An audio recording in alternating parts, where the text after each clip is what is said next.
Hello, you are joining us live from snowy Ithaca, New York, home of Cornell University.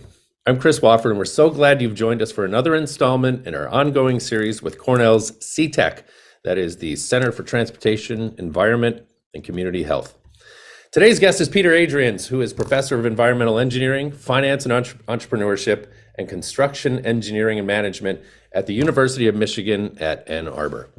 Peter is a globally recognized and distinguished leader in the infrastructure finance space. We're very fortunate to have him join us today as a presenting partner, again, in our ongoing CTEC series.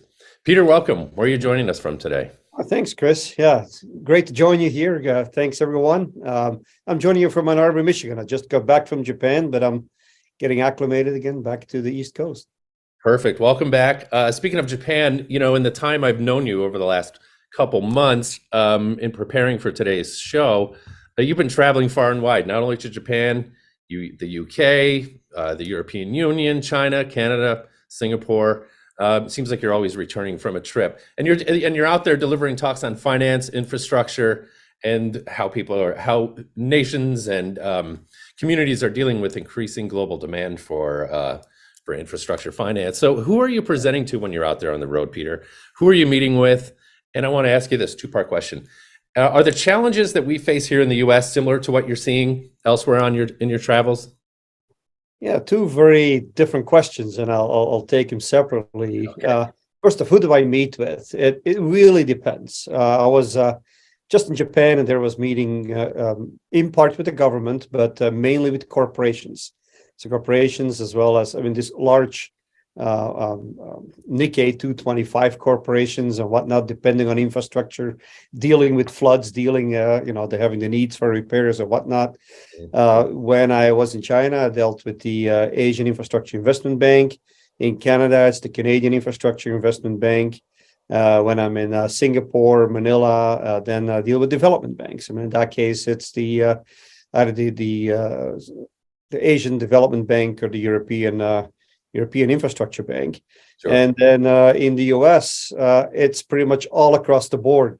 One of the things that's posted in the Flow Show is an article that I recently published in Bloomberg City Lab on using data to pay for infrastructure. And that has sort of unlocked a lot of conversations in the US construction companies, technology companies. It's pretty broad.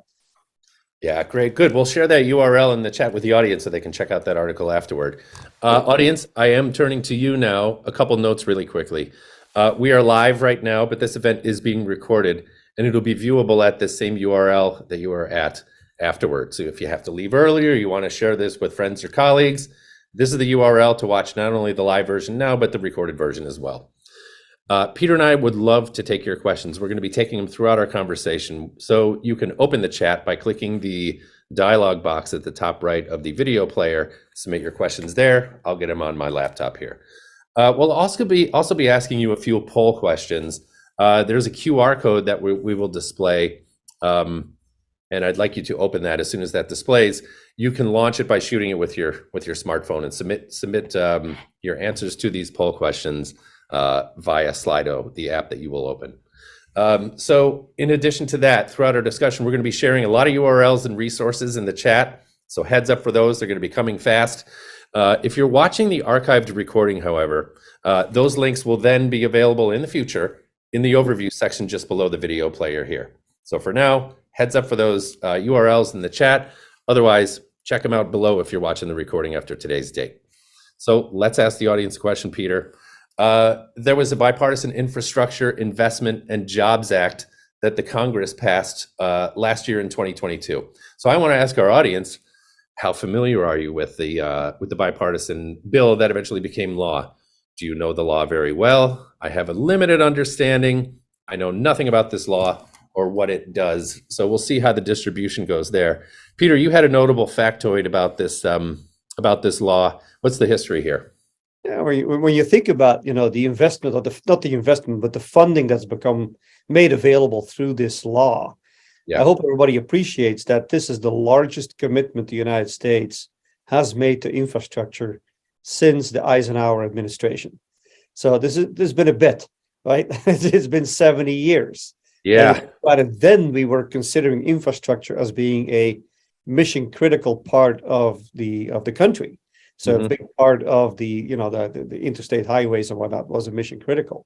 Whereas now, of course, I mean, we're sort of shifting more towards, I mean, really economic development, growth, wealth creation, equality for our communities and whatnot. So a little bit of a shift there. Good, and I think it's worth checking it out. We're also dropping that URL in the chat for you to check out the law as well. There's a nice tight 3-page summary if you want to get the shortened version. So check it out. It's on the us.gov site.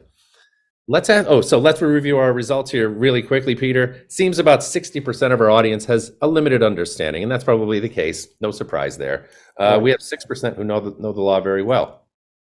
So we'll see how that Well, goes. I teach an infrastructure project finance course to our policy and engineering students, and you ask how many of those actually know what's in that law, and it's probably about the same ratio. So about maybe 60-70%, I mean, don't really know what's in the law except for it's about infrastructure. Yeah, Not exactly. sort of the further details of what it's funding. And that may be a reflection of our audience, which is global as well, right? So Right. we're not just a domestic audience here. Let's Right. find out what industry our viewers work in. Let's kick over to question number 2. What industry do you work in? In short descriptions, please, would be helpful, but we'll see how that one shakes out as well. I think what we were, aspiring to learn here is to what degree people are involved in private or public sector jobs, if we can classify them that way. We've got healthcare coming in, data center coming in, power utility, nonprofit. Let's see how this one kind of develops here, and we'll see if we can take anything away from it. We've got people all over the place, IT, interior design. So we've got some finance happening. There we go. We see that one emerging as a leader, IT and finance, hospitality audience. That's interesting. Yeah, hoteling, restaurants, yes. Yeah, we always have a healthy hotel and hospitality audience at these to Cornell School. So there we go. Most people in finance. I think we've got the right people in the room, Peter. So that's good. And information technology, very and key IT as well. to this conversation here. Yeah. Yeah, perfect. So, Peter, in the context of this broader C-Tech series, another note on that, there are 3 events that we've done as part of this series prior to this one. We'll share those URLs in the chat as well. Cool results. Great to have looked at those. Thanks, everybody, for your participation. Now we'll get into the question asking business in the background. So, Peter, in the context of this C-Tech series, we've been covering infrastructure, technology, energy, electric power, transition, transportation, and more. So can you explain how the funding and financing for these types of investment is actually structured, generally speaking, and maybe describe some of the challenges and problems that communities, governments, nations are facing as it relates to finance?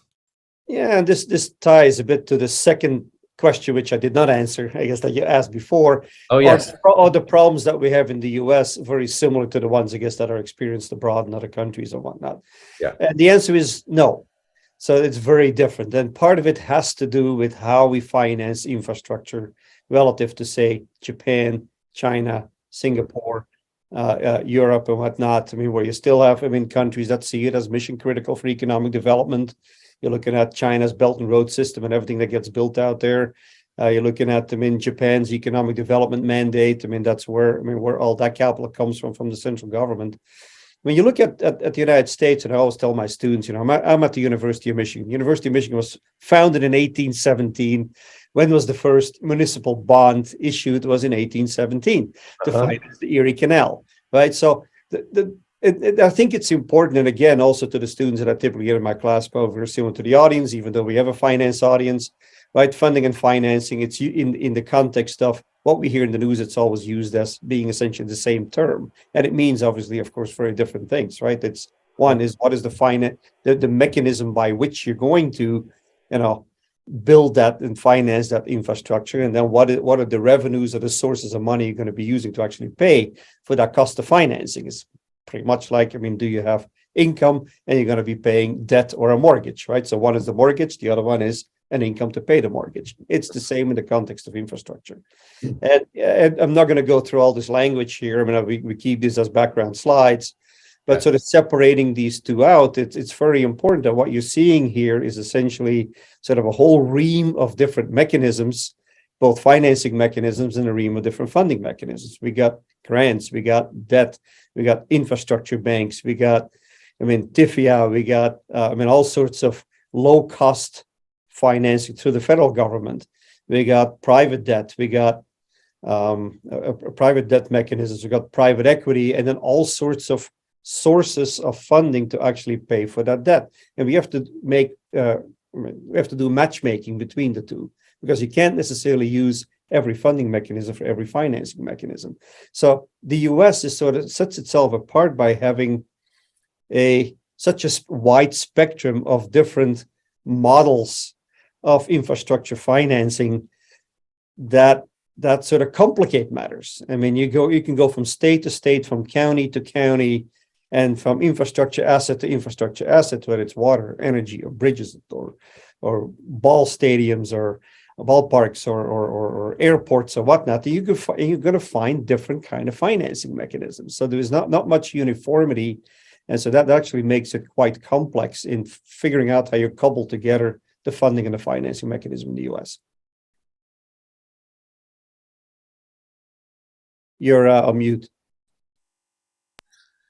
Gosh, sorry about that, everybody. This is my job. You think I'd be able to do that? So, keeping with the history, historically, financing for public works projects, again, usual infrastructure stuff, roads, bridges, waterways, systems, treatment plants, et cetera, broadband internet at this point, right? The financing came from U.S. municipal bonds, which again were historically safe. They were reliable, secure investments. Yet, despite these instruments being in place, public infrastructure has been neglected. What's the problem in your estimation? Well, part of it is the safety of these bonds, right? Municipal bonds are expected to be safe. They don't fail. They don't default. Even during the financial crisis of 29, there were only 6 municipal bonds that actually defaulted, which is remarkable since, there was a lot of bankruptcies to go around. So they're expected to be very safe. You can only be very safe if you're backed by the full faith and credit of a community, right? Whether that is a city or a county or a state or whatnot, that actually will pay for the cost of these bonds, right? For the interest and for principal. And the challenge over time has become that the tax base that needs to pay for the cost of the financing of the infrastructure has sort of gotten out of balance with the needs of the infrastructure, right? So what that means is that effectively many municipalities can no longer bond. So when we say they can't bond, this means there is not enough taxes to go around to actually pay, for that debt. And that's why we start thinking about, different mechanisms, and that's where grants come in, and that's where, other sort of mechanisms come in. Thank you. I've got a couple questions coming in on the regulation implementation side of things. Timothy comments, can you please, or would you please, Peter, comment on how and when the regulatory environment will come in line with both the Biden infrastructure law and the IRA, the Inflation Reduction Act? Any comment on that? Are you familiar with? I don't want to say too much about the regulation. I'm not too familiar with that, nor with sort of the actual policy. I know part of the policy implementation, because a lot of the infrastructure bill has come under Buttigieg's office. Yeah. And so we recently had a meeting before the end of the last year to start talking about sort of implementation of and dispersal of a lot of these funds that were made available. And so they essentially sort of trickle into the economy, right? We've gotten a little bit over time, say in charging infrastructure, in bridge infrastructure, road infrastructure, that trickles out to the various different counties and states. But I don't know about the full regulatory alignment. There is sort of a lot of questions still around timelines and still approvals that need to happen within the Congress and whatnot. It's not because the money is there that all the disbursements can actually happen the way they originally were intended to happen. Got it. And I think that may answer viewer Brady's question as well. Brady asks, the act exists, but why is it so difficult to implement it, and why so long?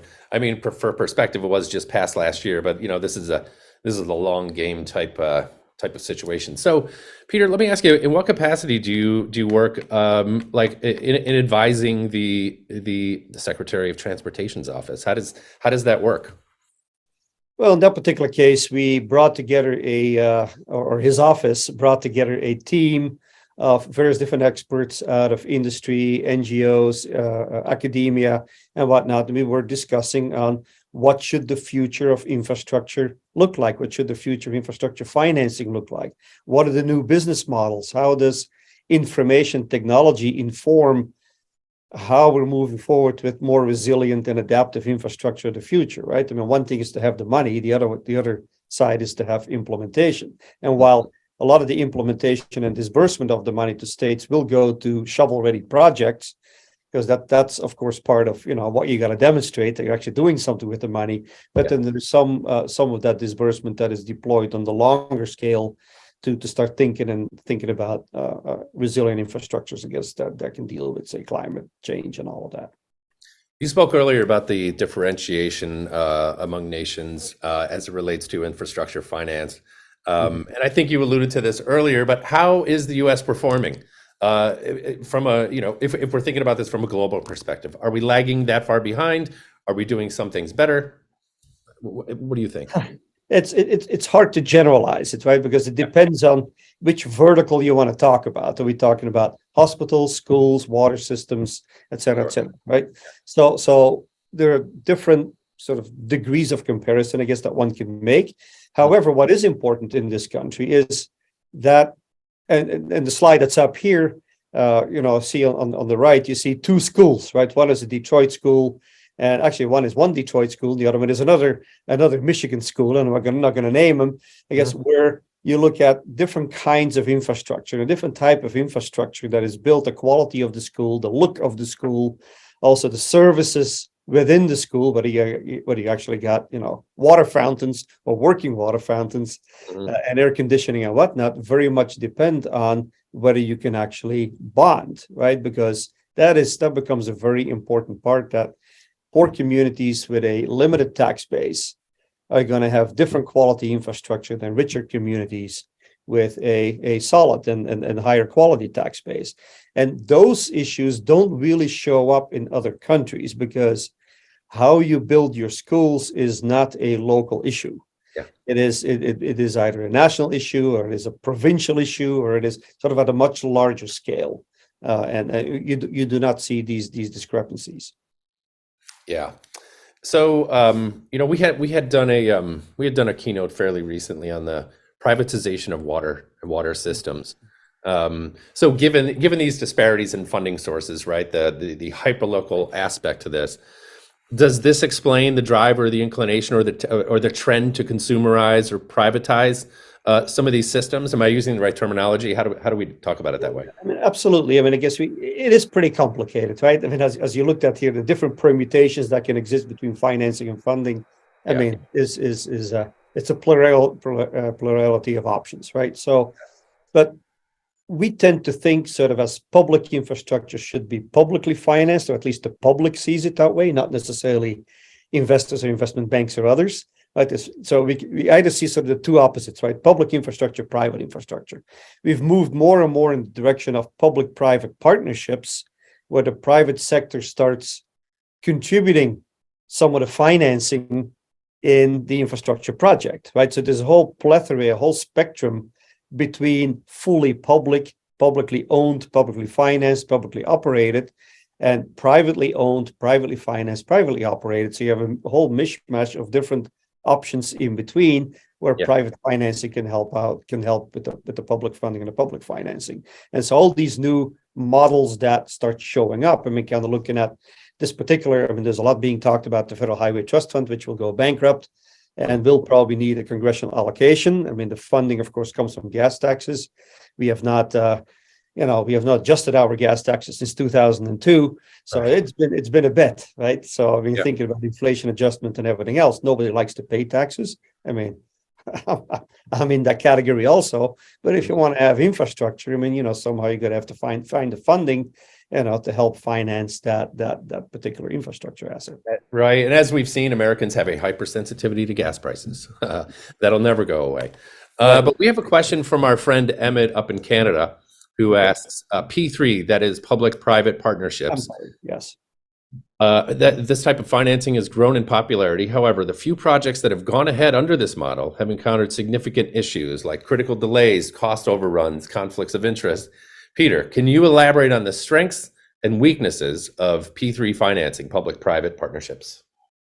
Great Oh, question. wow. I mean, that is a lecture in and by itself. But so, yeah, I mean, it's true that I guess in North America, we have a lot more limited experience with public-private partnerships, say, as compared to Mhm. the UK or the EU, where it is a lot more common to actually deploy these. And I fully agree with some of the comments, or with the comment, I guess, that was made here, that I mean, there are cost overruns, that there might be poor delivery. Now, in general, infrastructure delivery Yeah, generally runs with cost overruns, even if it's fully public funded or financed. I sure. mean, construction is plagued by cost overruns and whatnot. But the question is how one structures the contract, right? So there's a lot of focus right now on streamlining public-private partnership contracts, making sure that the payments that come from the public sector to help, pay for the financing by the private sector Mhm. are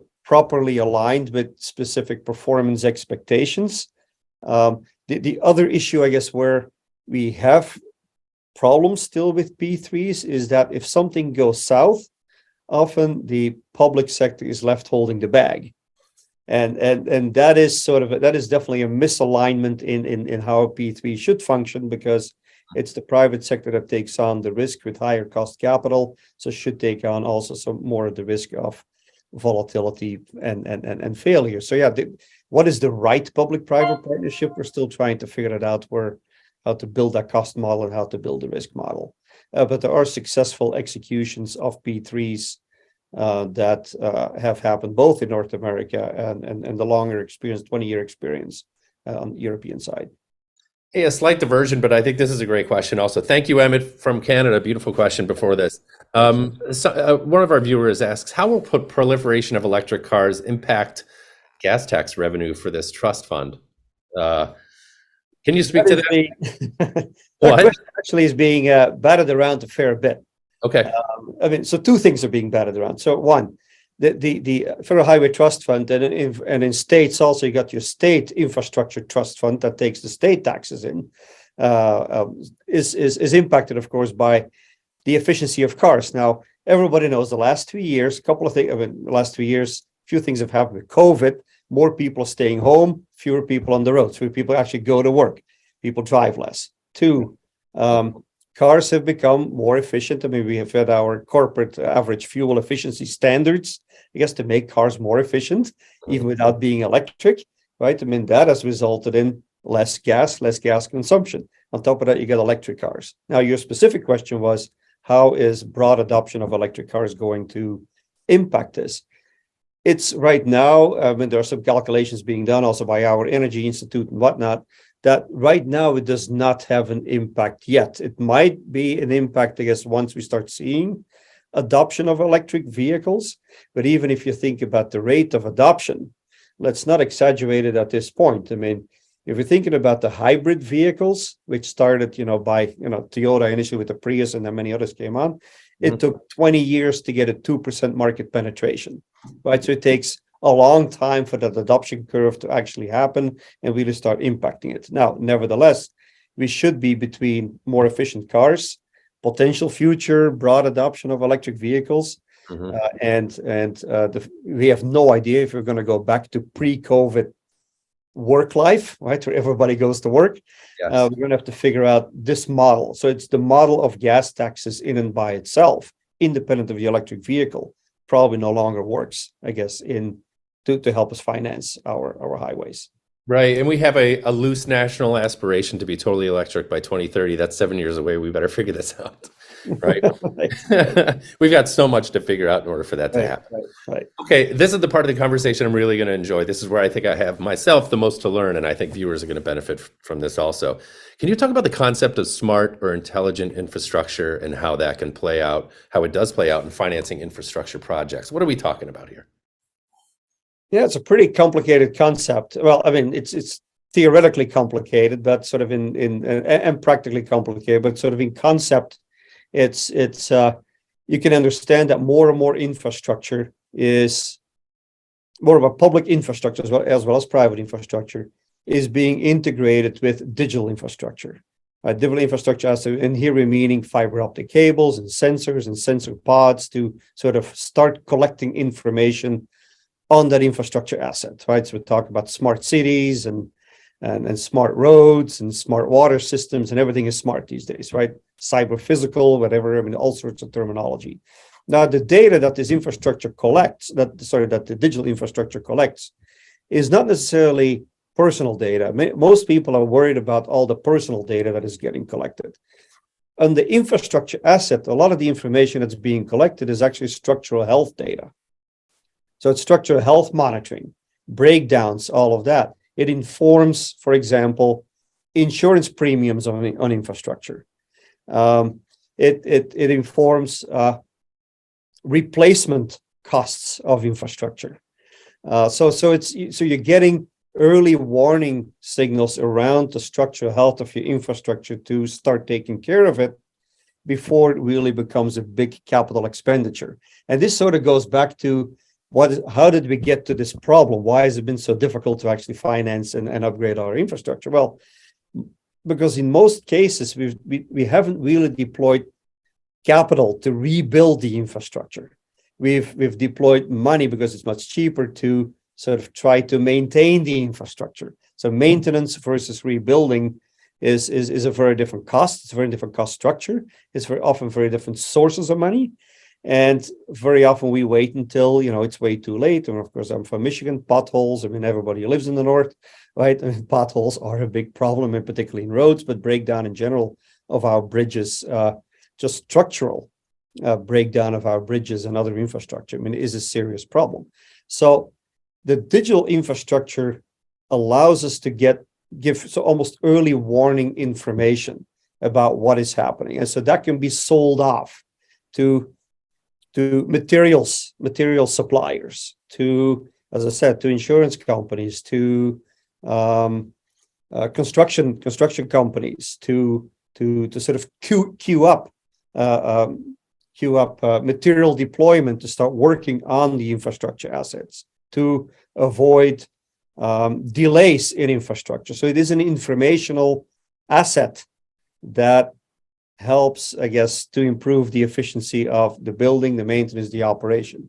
In addition to that, and I think this is a very important thing that's often forgotten, and the Europeans are starting to figure it out, and we're talking about it at this point mainly, but not only in academic circles.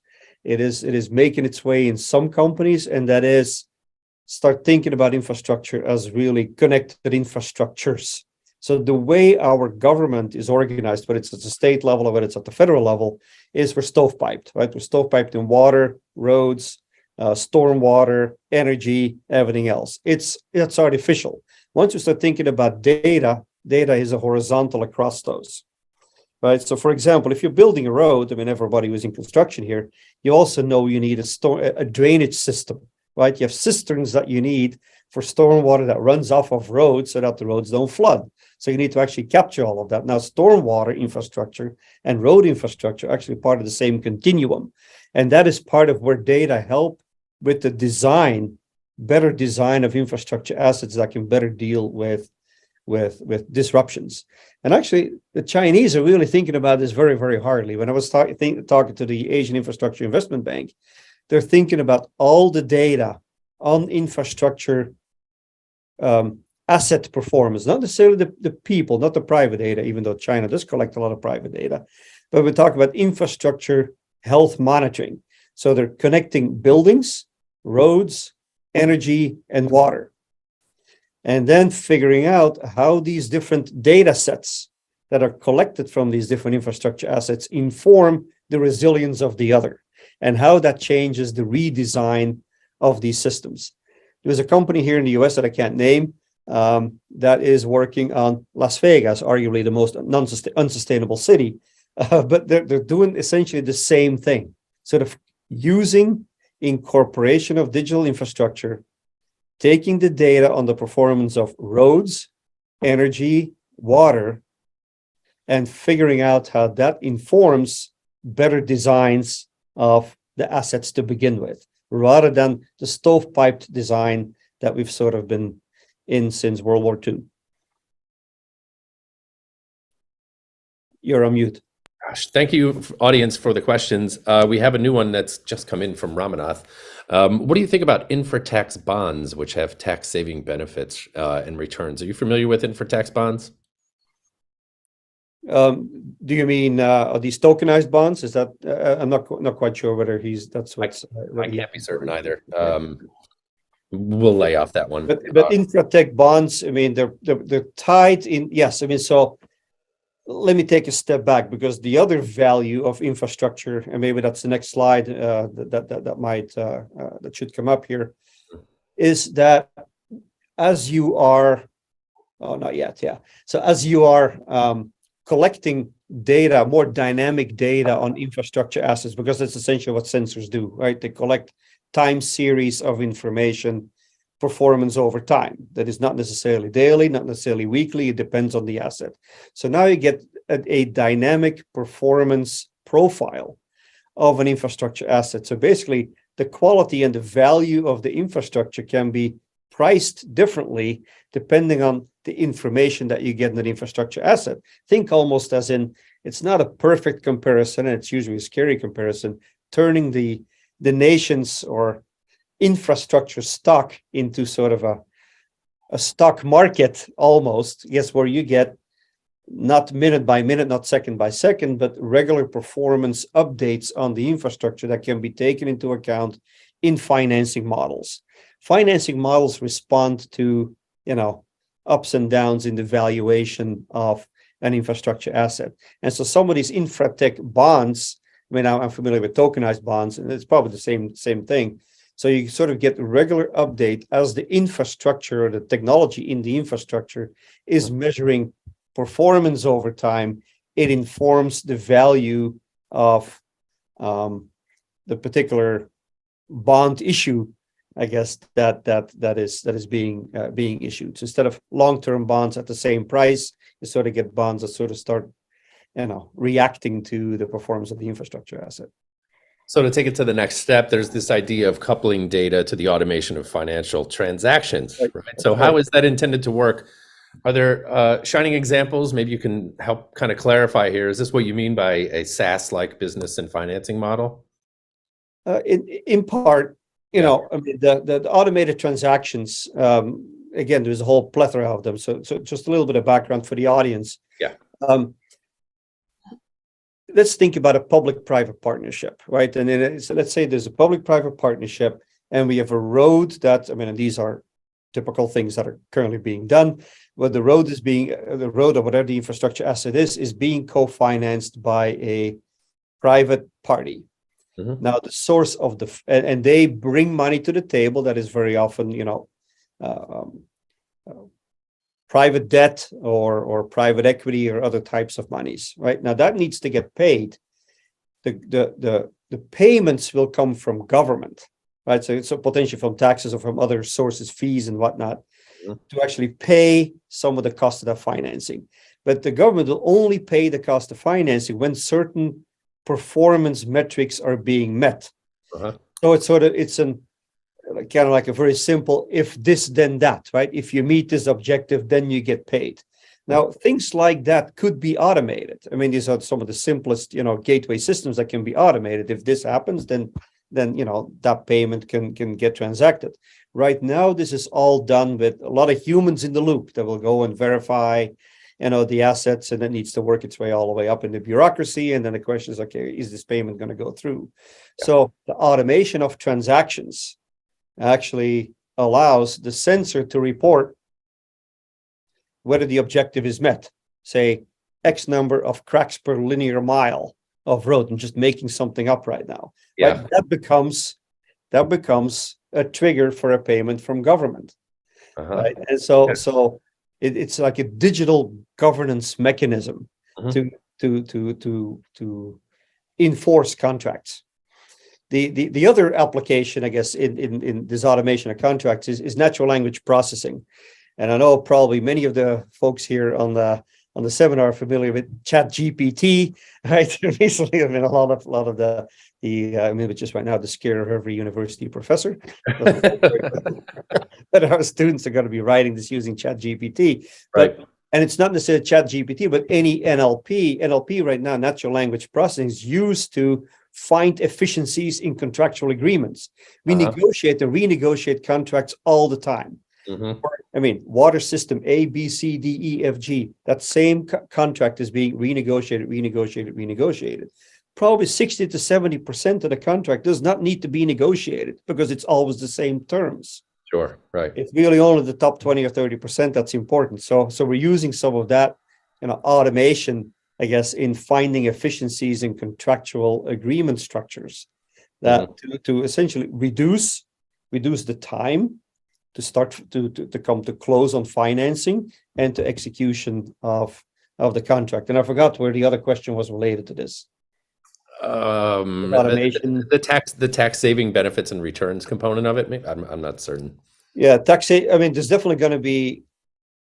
I don't know whether necessarily tax saving benefits, because I think then about public financing, private financing, I guess, some tax saving benefits, but or tax equity financing. And again, I don't want to go into all the different structures, I guess, that exist, but there are definitely tax benefits in reducing your cost of reducing your timeline to get to an agreement on the financial structure that you're going to use to finance an infrastructure asset. And there are time as well as cost benefits in automation. The argument is that you can, if you think about typical infrastructure, the cost of all the administration, and this is the rating of the bond, the execution of the bond, bringing banks in to sell the bonds to investors, costs about 150 basis points. So that's 1.5%. 1.5% of the cost is actually administrative overhead, I guess, if you will. Okay. With automation, you could reduce that. Right now, we're working with pension funds and with technology companies. We could probably reduce that to 0.3%. So you can go from 1.5% to 0.3%. If your infrastructure asset costs a couple of $1 billion, that's going to make a difference. Great, right? And to what degree it'll affect, tax revenue is going to be something that we have to think about next, right? So when we talk about the U.S., we had talked about a tax revenue shortfall in many cases. Is there something else at play here? I mean, naturally, there's always going to be a certain lack of political will with this kind of thing. Philosophical disagreements on allocation, inefficiencies within the systems, even like perceptions on what actually makes up infrastructure. Where are we with the tax revenue shortfall? Any thoughts on that, Peter? Yeah. That's a good question, and usually, tax revenue shortfall is viewed as being the culprit, I guess, in the entire problem. It's also the political boondoggle, right? Because when you have multiple parties, I mean, do you want to raise taxes to fund infrastructure? Do you want to increase the borrowing of the government to sort of compensate for not being able to raise taxes and whatnot? That always is going to be a cost issue, right? So that is definitely part of the discussion. So then the question is, can we sort of circumvent some of the tax issues? If the tax issues really are the political or cause the political strife, I guess, and discussion among parties, then are there other ways to generate revenue that do not necessarily depend on taxes? And that's a lot of what my center focuses on. That's a lot of what that Bloomberg article that I talked about, and I guess the URL that we'll disseminate to the audience is talking about, right? So how can we set up data contracts, data securitization? So where you look at sort of long-term trends, I guess, on data or use of infrastructure, for example, and sell that into the market, and sort of have different types of revenue streams. Right. I mean, even the Federal Highway Administration in the United States, when you go to their website, and actually that's maybe another URL that we could add, they have a lot of information on financial innovation and value financing. And so these are all sort of new ways to start thinking about, are there other ways we can generate revenue that are not tax-based?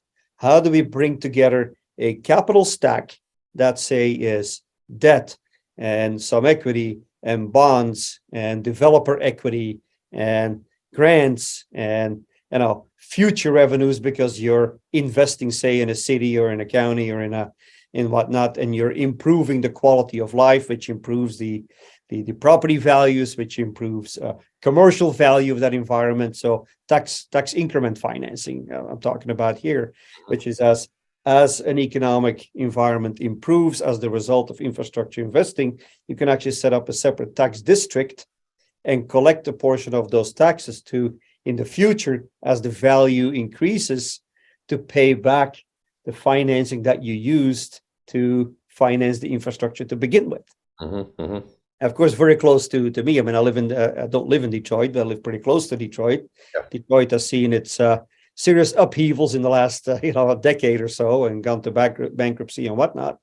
So you're looking at parts of town that have the most decrepit infrastructure ever. So the question then is, can one invest in blighted cities? I know we can do this in the US. I know Canada can't necessarily do it. I know Europeans don't have that mechanism.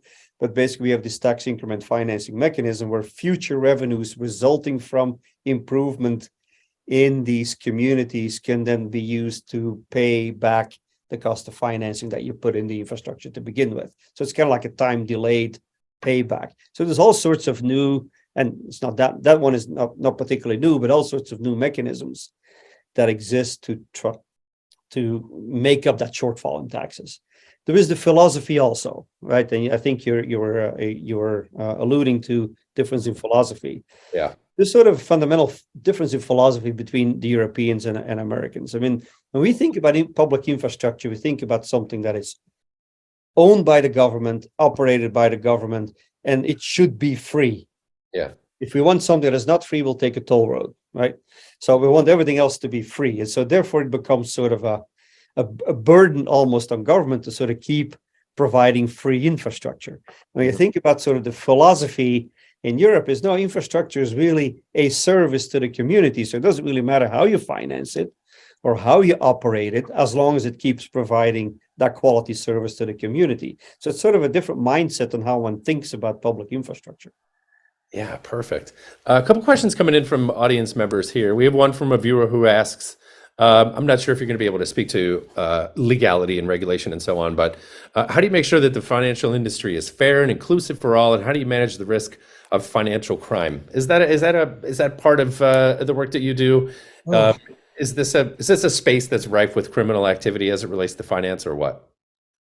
I mean, the financial industry does have its issues.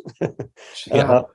But I also direct a Master of Engineering in Smart Infrastructure Finance.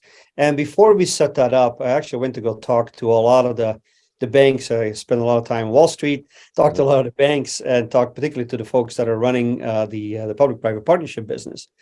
And I asked them, so, okay, if we're going to be setting up a masters like that, and I'm getting to your question. Yeah. What should we really be teaching? Is this about number crunching as to whether or not you're going to get your returns, right? Because that sort of automatically invites a lot of concern and issues. Or is it about more than that? Particularly, we're more now in more diversity and equity kind of environment.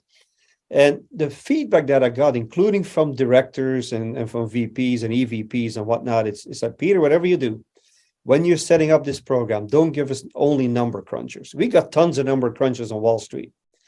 We don't need any more of that. They need to know enough. The key is really going to be, what are the teach them soft skills. How are we going to be dealing with some of the issues and the concerns? Because otherwise, we'll never be able to finance these things. Mm-hmm. If we don't have the trust together with, whether that is a city or a county, together with a bank or a suite of banks or whatnot that wants to try to finance it, mm-hmm. They got to figure out, I guess, how the community, which is already sort of adversarial a little bit to institutional finance, how do you convince them, I guess, that what you're going to do is not going to result in you fleecing them, right? And so that is effectively what we're doing. So our Master of Engineering actually has has a number of public policy courses, a social ecology course option and whatnot on how do you talk to the community. Mhm. particularly when it comes to digital infrastructure. I mean, we have right now there's a digital road being conceived and built, and we're looking at the financial model between downtown Detroit and Ann Arbor, Michigan. So you're Mhm. going from some of the poorest parts of of the state to, I mean, it's near Corktown, which was a really dilapidated area, to Ann Arbor, Michigan. I mean, which is a college town. It's a wealthy town, Mhm. but it runs through many different communities. Well, those financiers and those construction companies are now talking to each and every mayor and each and every community that they cross through to figure out, I guess, how they can serve them and how they're not going to boycott that project is going to go through, right? So it's all about trying to understand Uh, the needs of these communities and whatnot. Ultimately, I mean, this sounds all very positive. mhm. Ultimately, you still need to get the thing financed. You need to be able to pay back a bond or debt or whatever it is. And Yeah. so, I mean, that remains the bottom line. The question is, how do you do it, and whether you do that in a progressive scale. For example, does an arbor pay more than, I mean, some of the poor communities? I mean, how do you levy? How do Yeah. you levy? It becomes an insurance pool, right? So can one set up sort of almost like an insurance pool across Yeah. different income demographics to actually start financing infrastructure? That's fascinating. So, how do financial investors look at the viability, the potential success rate, the investment grade of projects? We're talking about risk and return here, so we have a visual for this actually. If we can kick that up, how do investors look at viability and gauge risk and return of individual And I do projects? want to be mindful of time too, as I know we have a Oh bit yeah. more to go through. So, I mean, this is sort of purely a financial perspective of view, right? Is the expected? It's a little bit skewed here. I don't know what happened, I guess, in transmission, but so Oh, this is a plot that shows expected returns on the Y and expected risks on the X, right? And that's sort of your typical basics of finance. The more risk you take, the higher returns you're expecting. Right now, infrastructure sort of follows that similar model, right? Where you have safe infrastructure that is funded by municipal bonds, right? I mean, there's no high returns because there's very low risk of failure and default. But as we move more and more into sort of these new infrastructures and digital infrastructures and smart infrastructures with which we do not have a lot of experience, we mhm. don't really know, is all this technology going to work? And I'm sure a lot of people here in the audience say, well, my technology fails at least once a day. I mean, so there's going to be probably issues with digital infrastructure integration in infrastructure in public infrastructure assets. So as we build new greenfield demand-driven infrastructure assets, where we have maybe 1 to 5 years or so of experience, well, investors, funders are going to look at this as being, a riskier asset. And until we know better what the performance, metrics are going to be. And so that's kind of the view, sort of where the expected returns are, right? So now you're looking at, public financing or a bond. Of course, I mean, we're in a very inflationary environment. I mean, our interest rates are changing almost on a weekly basis, so I can't keep up with this. But you're looking at, say, 5% on the financials or so, I guess, to, up to 20%, I guess, when you're doing an unregulated, demand-driven infrastructure asset, right? So, Yeah. So, what are the ways that engineers and planners can change project designs and the financial mechanisms to maximize performance delivery? Tell me a little bit about that. yeah, I mean, again, I'm not going to specifically speak to this, but so a lot of it, of course, depends on what is the potential revenue that can be generated from an asset. I mean, you design an infrastructure asset based on certain performance characteristics, right? And I talked earlier about let's try to get out of, I mean, let's try to get out of our verticals. I mean, these are still a lot of verticals: social, transportation, energy, airports, mining. But we're starting to think a lot more about these connected infrastructures, right? So basically, data are effectively a risk management medium, right? So we use data to figure out how to reduce risk in an infrastructure asset. Yeah. So it gives information on performance. Mhm. So so if the design should yield the lowest possible risk as you're connecting these different infrastructure assets, and so therefore you can reduce your cost of financing. In this particular case, when you think about traditionally the way we look at this, from social all the way to mining, if the revenue uncertainty is low, it's like in social infrastructure, we have pretty much a guaranteed revenue that's going to pay for the debt.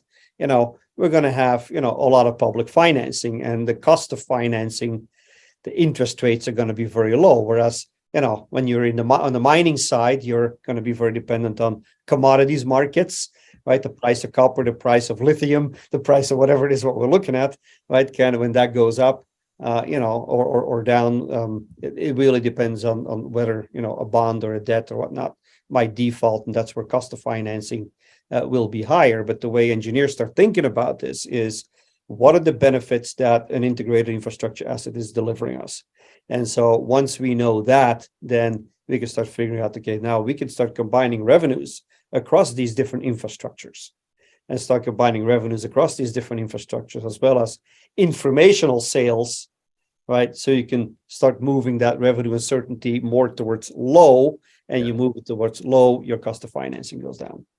Perfect. Thank you, audience, for the questions. By the way, we can probably fit in a couple more if we want to get some of those in the chat. Peter, you recently published a paper in the Journal of Technological Forecasting and Social Change on the topic of how digitization will change the future of infrastructure financing. What are the drivers behind this? Tell me a little bit about this article that you published. Just a few comments here. So because I already talked about infrastructure redefined, right? Infrastructure redefined the context of get out of our verticals, become more horizontal. And actually, the state of Michigan is working on that already right now, and sort of combining different pillars, I guess, in the state government between infrastructure asset to start driving efficiencies, not only in management, but also to start thinking about, connected infrastructures across different asset classes. Yeah. Two, of course, we start thinking a lot more about digital business models. What are we doing with this data? How do these data change, for example, sustainability metrics? You're looking on the TCFD, the Task Force on Climate-Related Disclosures, the European Sustainable Finance Regulation, the SEC and the Treasury in the United States all start pushing that investors that invest in assets have to disclose what climate risks these assets embed. So risk, we start thinking about, let's collect data, inform the climate risk of these infrastructure assets, and actually get a discount. So I have a few students in my center working with pension funds and whatnot to figure out what are the discounts that we should be giving investors for disclosing their ESG and their carbon risks, as an example. So digital business models are becoming a big part of it, and actually goes to the next slide as well.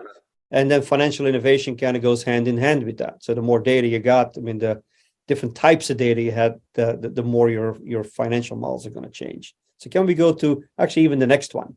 Yes. This one here. This is work that I did for the country of Colombia. So together with the U.S. Treasury Office of International Technical Assistance. So the big question was, how do we start financing them in countries like that? They can't really go borrow on the, on the open markets, because their credit rating is so bad that their cost of financing is very high, right? Because of poor credit rating, just the same like we pay more for credit cards, I guess, when our credit rating is bad. So the way we start thinking about, some of these, this is a whole new road that's being built. The way we start thinking about this is that appification of infrastructure. So really real assets, whether that is a water asset, a ballpark, a road or whatnot, they become IoT driven, digital assets that collect different types of information, right? That help to help bring revenue in, and revenue changes or how we pay for the cost of financing. So now we can go back to the previous slide, if I may, the one that you just had with these investors, right? Because the question is this an academic question, right? Is this something that's only being batted around, I guess, as we go to finance conferences? It turns out not. This is from 3 years ago. This was a conference hosted by Goldman Sachs on sustainable infrastructure finance, and it had pretty much everybody who's who, P3, public-private partnership, debt, equity, bond markets. Everybody was there talking about this. So how does data change infrastructure finance? And basically the way to start thinking about it is, all of you have probably thought about what does data really do for you? It extracts new or hidden value information from infrastructure assets. And all these, bond issuers and bond underwriters and debt underwriters really start thinking about this because they say, there's new operational models, new revenue streams, new everything else. That usually the debt and the bond market are sort of the boring financial instruments, I guess, at finance conferences. It's always about private equity, securitization, all sorts of blockchain financing, newfangled stuff. They're becoming sort of the hot new commodity on the dice because they say all these old instruments that started in 1817 are becoming transformed by data because we're getting sort of new information and new business models and new financing that we can start issuing for infrastructure assets and make it sustainable. Yeah, speaking of which, so a big new thing is the integration of a digital infrastructure and public assets to make them smarter, more responsive, to deliver value-added services. What are we talking about here? What is this new industry ecosystem of smart infrastructure? Who's working in this space? I know you had mentioned integrated roadways and Cisco. What's happening out there? What are they doing? Well, let's zoom out a little bit more, right? Yeah, this is a great slide here. This is some demo done here in Detroit, where a collaboration between Cisco, integrated roadways. They make smart slabs. They're essentially, 8-foot slabs of concrete that can be integrated in a road, and the slabs themselves essentially are sensor pods that can collect all types of information that is communicated. I mean, not only all types of information that can be communicated to investors and to real estate developers and to everybody else, but also allow for wireless charging. In fact, what we're demonstrating here is a car driving on a bed, on a concrete bed, I guess that's made out of one of these integrated roadway slabs, and charges as it drives over it, right? Because you got these embedded coils, charging coils in roads. And actually, we now have 2 test miles, or 1 test mile. There's another test mile, I guess, that's being developed here in Detroit to actually figure this out. And the argument is that you can actually drive up to 60 miles an hour and then charge yourself if 25% of each mile has coils in it. And the coils themselves are very cheap. So it's so a road becomes essentially a smart asset. And now the next hurdle in this whole equation was, well, can we put private company smart assets into a public infrastructure asset? Well, state of Michigan was the first one to do it. So we went straight to the legislature and said, can we do this? Private companies now have, to a limited extent, being given the right of way, which normally is a significant cost and significant review and significant everything else, the right of way to integrate their technology in public roads to figure out these new monetization schemes and these new service schemes. Absolutely fascinating. I bet the coils cost less than the concrete at this point. Yes. Hey, at the University of Michigan, you're directing a center on digital asset finance. What's the objective? What kind of work do you do there? So this is something that really started when I came back from Finland. I spent about 3 years in Finland, and the Finns, much like Estonia, like small countries, Stockholm and whatnot, they've been very early adopters of digital. They're also very early adopters of moving their economy towards a green economy, and they wanted to do it wholesale. And so I came back. So what I learned there, we actually were designing multi-asset investment funds that had sort of debt and private equity and some bond issuance and other pieces of information in it to finance and build out smart and digital infrastructure. And so when I came back to the University of Michigan, we said, okay, we got to start doing this here. Right. So we launched this center on digital asset finance. I went out and say, okay, who's willing to fund this? Initially, not NSF at all. Didn't want to touch it with a 10-foot pole. But the first company that came in was a blockchain company. And I said, this is something that we want to get involved in. Then we got a pension fund coming in. Then we got, construction companies coming in.